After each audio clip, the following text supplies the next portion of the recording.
So as you know, I'm working on these Ridgefield levies. I'm working against them.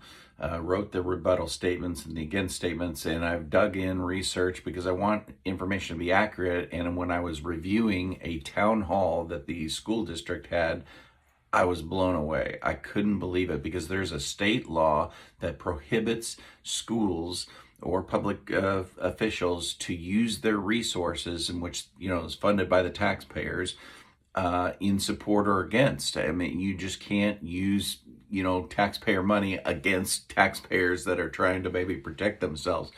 But that's exactly what I found. I couldn't believe what the school board of Ridgefield was doing. Check this out. So getting back to the piece where you can't do lobbying or advertising or convincing people to vote a particular way. Last time around, you used the nonprofit Citizens For Ridgefield. I haven't heard a word of them yet. So can you update us on who's going to be doing the campaign?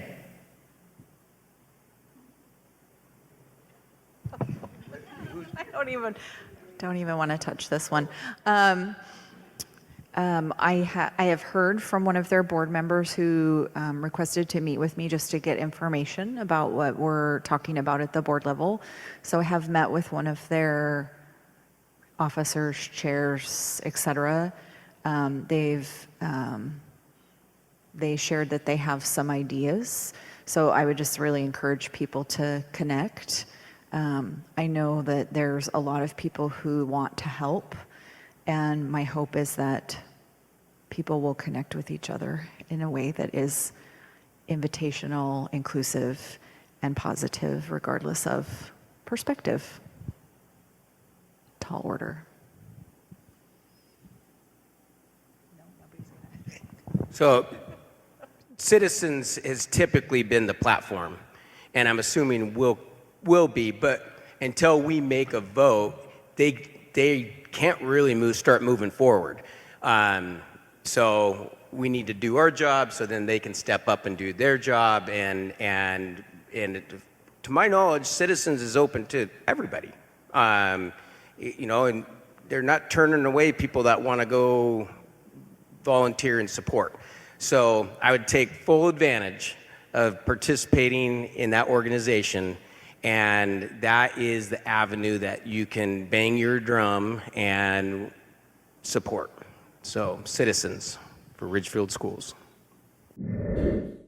Did you see the heads nod? Did you see how they were like, yep, we can't do that. Yep, we've been doing it. We've used, they practically admit that they've been using, which is something everyone's kind of known, secret, that they've been using Citizens for Ridgefield Schools as their campaign arm, their unofficial campaign arm.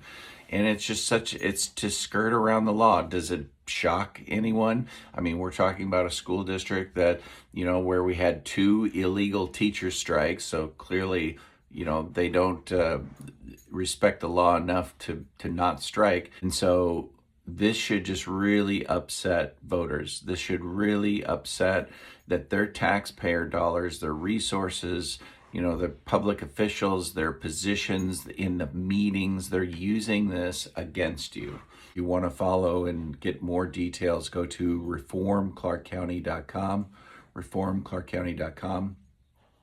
And I've got a separate page for Ridgefield's Propositions 12 and 13 that you can check out.